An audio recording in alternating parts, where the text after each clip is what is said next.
Middlesex follow on but handed hope with Simpson 92. This match was billed as a tight clash of the two sides at the top of the table, separated by just a handful of points, but Nottinghamshire have belied the standings. Lyndon James with a new career best of 155 to steer his side to a declaration at 551 for 8, and Middlesex had lost 4 wickets for just 106 runs, the hosts decidedly in the driving seat. And Notts wasted little time in dealing with night watchman Tom Helm, LBW to Pattinson to the first ball he faced. As expected, Simpson was more difficult to remove, and he struck up an effective partnership with Max Holden in the middle as the score built towards 150. Their 50 partnership came from 92 balls, brought up with a bit of fortune, Holden's soft hands seeing the edge scoot away for 4 rather than find the hands of a fielder. Simpson was catching up to his partner with some big hitting. Patterson White sailed over the boundary, both men in the 40s, with half an hour to go until lunch.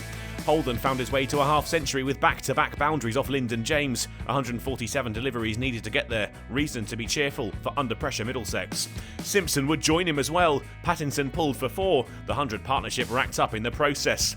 They were 334 behind at lunch. The resistance shown so far, key for the visitors, but they'd need a bit more after the break. It was more of the same after the break. The partnership went from strength to strength. The deficit headed down towards the 200s as Nottinghamshire found wicket-taking opportunities hard to come by. A change of bowling did the trick. Ben Slater's part-time spin caused Holden problems. The catch pounced by Mullaney 5 balls into his first over. Once again a wicket fell, but Middlesex were unmoved. Hollman now with Simpson, the keeper into the 80s soon enough, and looking good for a ton. It was hard work for Nottinghamshire, just a handful of wickets picked up, and their visitors moved beyond 300. Middlesex had to be careful. Nottinghamshire were doing all they could to try and tighten their grip, and they struck on the cusp of tea. Simpson out 8 runs short of his 100, caught behind off Pattinson.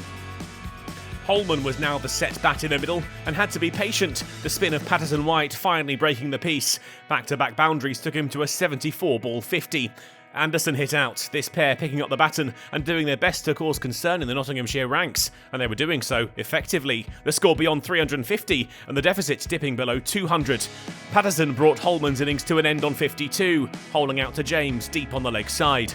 Toby Rowland-Jones managed to add just 2 to the total before he was out LBW to Patterson for his 3rd. Middlesex down to their final wicket and still 37 away from avoiding the follow-on, which they couldn't manage. Anderson annoyed with himself as he cross-batted Pattinson straight up in the air, only to be taken by Mullaney. Middlesex all out for 376, and by the looks of things, it wouldn't be long before they were back out there again. They'd had their spells on top of the Notts bowlers, Simpson and Holder's partnership crucial, each with 92 and 86 respectively, but they'd needed one more to stand up and had fallen 175 shy of parity. Pattinson led the attack with 4 for 65, a good effort after literally bowling himself into the ground. Stoneman and Robson returns to the middle, not going for it late in the day, but struggling to cause the Middlesex openers any problems, who were patient in their approach. And it brought them a 50-run partnership, a virtually chanceless one too. Middlesex under pressure, but you couldn't tell.